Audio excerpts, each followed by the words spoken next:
Good morning, class 7. Today in this video, we will continue lesson number 2 of your supplementary reader from page number 13, the third paragraph. Next morning, the chief discovered that his daughter was missing. He became furious and started searching for her. The girl was frightened. She hid herself among Nomanka plants to prevent coughing. She ate Nomanka leaves. She came to Humay village where she met the man. They lived happily. She gave birth to 2 sons. But from that day onwards, the god never came back to the house again. She alone brought up her 2 sons in the same village. Let me first explain you this paragraph. So in our last class, we have learned that the beautiful girl left her house as suggested by the young man, and she went to Humay village. So the next morning, when her father discovered that she was missing, that she was not there in the house, he became very angry, and so he started searching for her. The girl was very frightened, so she hid herself among Nomanka plants. Underline the word Nomanka. It is the name of a herb, and you must be familiar with this word because it is a local term. To prevent coughing, she ate some Nomanka leaves, and then she moved ahead to Humay village. When she reached Humay village, she met the man, which proved that the man kept his words. He promised the girl that when she left her house and come to the Humay village, he would be waiting for her, and that is what he did. So from that day onward, they lived happily.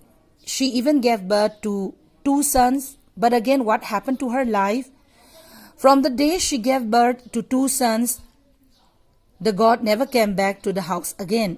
So she had to bring up her sons in the same village all alone.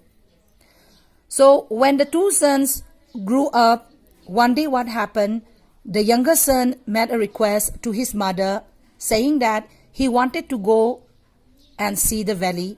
But the mother said, or the mother told him that he was young and weak and he could not go to the valley all alone. But the son didn't listen to his mother. Instead, he insisted that he wanted to go no matter what to the valley. So finally, the mother had to agree, and for his journey to valley, she gave him a female og. Og means pig, a piece of yangang. Yangang means turmeric, so you can underline and write the words. Some paddy.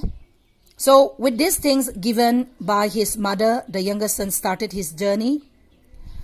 Now on the way, as night approached, he decided to take rest somewhere. So the place where he was taking rest, the female og which he brought along with him in the journey, she met a male pig in the same place where the younger son was taking rest. So this particular place where the 2 ogs, the female og and the male og met, came to be known as Ukrul. And underline the word Ukrul. And I'm very much sure that you are familiar with this word Ukrul. It is the name of a place in Manipur. So as we turn on the next page, you will find a beautiful picture again. You can just see it. Now let's continue reading the story.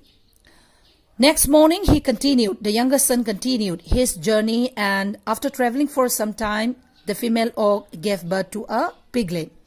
The female og gave birth to a baby pig. So this particular place where the female og gave birth to a baby pig came to be known as Ok Pokpi. Ok means pig, Pokpi means giving birth. So this place where the female og gave birth to a baby pig came to be known as Ok Pokpi, right? And to next page, number 15, the first paragraph. Then the younger son planted the piece of yangang given by his mother. Yangang, like I said, it's turmeric. So the particular place where he planted this yangang came to be known as Yangang Pokpi. Again, it is the name of a place in Manipur. So later on, he reached the valley. the younger son reached the valley finally, and there he built a house for himself and lived there alone. But one day, it rained heavily. A Kabui brother and sister came to his house and approached, means requested him for shelter for the night. So as they stayed in the house, this younger son fell in love with the Kabui girl, and they even decided to get married. So after they got married, the Kabui brother went back home alone.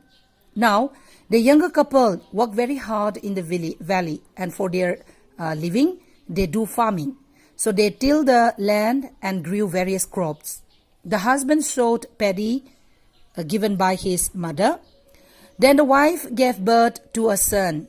And one day, the husband's mother and the elder brother came to the valley looking for him. So the Kabui brother had also come to the valley to meet his sister. So now what happened? All of them reached the younger son's house now. So the father of this child, the mother, and then the grandmother, and both the uncles, means the maternal uncle and the father side uncle, all together they decided to call this newly born child Mitin. Why? Because it belonged, means the newly born child belonged to two communities, and the two communities are Tangkhul and Kabui. So that is why they decided to call the child Mitin. So underline the word Mitin.